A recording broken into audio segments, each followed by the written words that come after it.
Hello everyone, আসসালামু আলাইকুম। Welcome back to my channel. আজকের এপিসোডে আমি আপনাদের সাথে শেয়ার করব খুবই মজাদার একটা পারফেক্ট স্পঞ্জ কেকের রেসিপি। সেটা হচ্ছে অরেঞ্জ স্পঞ্জ কেক। আমি ডিটেলস আকারে শেয়ার করেছি। আপনারা স্কিপ না করে সম্পূর্ণ ভিডিওটি দেখতে থাকুন। আশা করি আজকের রেসিপিটা আপনাদের ভালো লাগবে। রেসিপিটি ভালো লেগে থাকলে প্লিজ আমার চ্যানেলটা সাবস্ক্রাইব করার জন্য অনুরোধ রইল। চলুন তাহলে রেসিপিটি শুরু করা যাক। স্পঞ্জ কেকটি তৈরি করার জন্য প্রথমে আমি শুকনো উপকরণগুলো ছেলে নিব। তার জন্য একটা ছাঁকনিতে 1 কাপ পরিমাণ ময়দা দিয়ে দিচ্ছি। আরও দিয়ে দিব 2 টেবিল চামচ পরিমাণ কর্নফ্লাওয়ার। কর্নফ্লাওয়ারটা কেন দেওয়া হয়? সাধারণত আমাদের দেশে যেসব ময়দা পাওয়া যায় সেগুলা অনেক বেশি স্ট্রং হয়ে থাকে। কেক বানালে কেক শক্ত হয়ে যায়, তাই আমরা ময়দাটাকে উইক করার জন্য কর্নফ্লাওয়ারটা ব্যবহার করি। আরও দিয়ে দিব 1 চা চামচ পরিমাণ বেকিং পাউডার, 1/4 টিস্পুন পরিমাণ লবণ, 1 চিমটি পরিমাণ বেকিং সোডা দিয়ে দিয়েছি। এবার শুকনো উপকরণটা খুব ভালো মতো করে ছেলে নিব।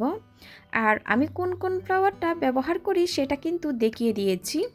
এবার একটা স্প্যাচুলার সাহায্যে খুব ভালো মতো করে শুকনো উপকরণটা মিশিয়ে নিব। শুকনো উপকরণটা মিশিয়ে নেওয়া হয়ে গেলে এক পাশে ঢেকে রেখে দিব। অন্য একটা পাত্রে রুমের স্বাভাবিক তাপমাত্রায় 4টা ডিম নিয়ে নিচ্ছি। ডিমের কুসুম আর সাদা অংশটাকে এভাবে করে আমি আলাদা করে নিব। এবার কুসুমটাকে এক পাশে ডেকে রেখে দিব। এখানে আমি 3/4 কাপ পরিমাণ চিনি দিয়ে দিব, যেটা আমরা রেগুলার চিনি খাই। অল্প পরিমাণ চিনি দিয়ে আমি একটা ইলেকট্রিক বিটারের সাহায্যে মিডিয়াম স্পিডে বিট করে নিচ্ছি 1 থেকে 2 মিনিট পর্যন্ত। আমি এখানে কোনো ধরনের হোয়াইট ভিনেগার বা সাদা সিরকা ব্যবহার করি নাই আজকের কেকটাতে। অনেকে জিজ্ঞেস করবেন তাই বলে দেওয়া হয়েছে। আমি খুব ভালো মতো করে লো স্পিডে বিট করে নিচ্ছি 1 থেকে 2 মিনিট পর্যন্ত। চিনিটা যখন খুব ভালোভাবে গলে যাবে আমি আবারও চিনি দিয়ে দিব। এভাবে করে আমি চিনিটা অ্যাড করতে থাকবো। যারা আমার চ্যানেলে নতুন এসেছেন প্লিজ সাবস্ক্রাইব করার জন্য অনুরোধ রইল। সাথে থাকা বেল আইকনটি ক্লিক করবেন, এতে করে আমি কোনো রেসিপি আপলোড করলে আপনারা সাথে সাথে নোটিফিকেশন পেয়ে সবার আগে রেসিপিটি দেখতে পারেন। এবার বাকি চিনিটুকু দিয়ে আমি আবারও বিট করে নিচ্ছি 3 থেকে 4 মিনিট পর্যন্ত, বা সম্পূর্ণ চিনিটুকু গলে যাওয়া পর্যন্ত। চিনিটা কিন্তু খুব ভালো মতো করে গলে গিয়েছে। এই পর্যায়ে কিন্তু বিটারের স্পিডটা একটু বাড়িয়ে দিয়ে আমি বিট করে নিচ্ছি। ডিমের ফোমটা যখন এরকম সাদা ফোমে হয়ে আসবে আমি বিটারটা অফ করে দিব। এই পর্যায়ে আপনারা যে স্পঞ্জ কেকটি তৈরি করবেন ওই ফ্লেভারটা অ্যাড করে দিতে পারেন। আমি আজকে অরেঞ্জ স্পঞ্জ কেকটি তৈরি করব, তার জন্য এখানে 1 চা চামচ পরিমাণ অরেঞ্জ ইমালশন দিয়ে দিয়েছি। আরও দিয়ে দিয়েছি 2 টেবিল চামচ পরিমাণ রান্নার রেগুলার তেল। এবার একটু বিট করে নিয়ে তারপর আমি ডিমের কুসুমটা অ্যাড করে দিব। ডিমের কুসুমটা দিয়ে দেওয়ার পর আমি 10 থেকে 15 সেকেন্ড বিট করে নেব। এর চেয়ে কিন্তু বেশি বিট করতে যাব না, ওভার বিট করলে ডিমের ফোমটা বসে যাবে। বিট করা হয়ে গেলে আমি বিটারটা অফ করে একপাশে রেখে দিব। এবার আগে থেকে চেলে রাখা শুকনো উপকরণগুলো আমি আরেকবার চেলে দিয়ে দিব।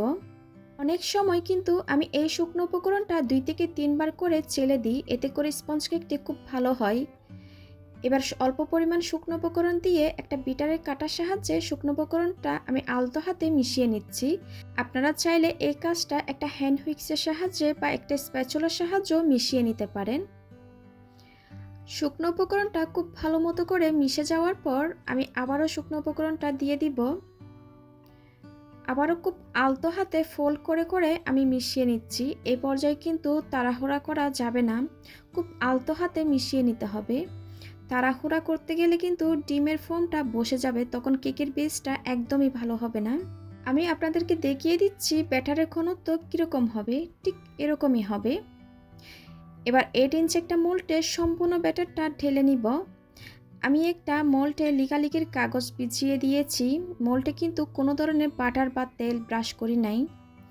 আমি এই পর্যায়ে কিন্তু ওভেনটা 160 ডিগ্রিতে প্রিহিট করতে দিয়ে দিয়েছি 10 মিনিটের জন্য। এবার মোল্ডটা একটু ট্যাপ করে ওভেনে বেক করে নিব 25 থেকে 30 মিনিটের জন্য। এক এক ওভেনের তাপমাত্রা কিন্তু এক এক রকম, এটা আপনাদেরকে বুঝে দিতে হবে। আর আপনারা যদি চুলায় করতে চান, আমার অনেকগুলো রেসিপি কিন্তু দেওয়া আছে আমার চ্যানেলে, চাইলে ওইখান থেকেও দেখে নিতে পারেন। কেকটা হয়ে যাওয়ার পর আমি কিন্তু ওভেন থেকে বের করে নিয়েছি। কেকটা ঠান্ডা হওয়ার পর আমি একটু স্লাইস করে আপনাদেরকে দেখিয়ে দিচ্ছি কতটা স্পঞ্জি হয়েছে কেকটা। আর আপনারা কিন্তু দেখেছেন মোলটা কিন্তু পুরাই ভর্তি ছিল আর একটুর জন্য চুপসে যায় নাই। আর অনেকে কিন্তু বলে থাকেন ওপরে ভিজা ভিজা ভাব থাকে, এটা কিন্তু হয় চিনিটা ভালোভাবে গলে যায় না, তার জন্য কিন্তু হয়ে থাকে। আপনারা কিন্তু খুব ভালো মতো করে বিট করে নেবেন মিডিয়াম স্পিডে। দেখলেন তো কত সহজে স্পঞ্জ কেকটি তৈরি করা যায়।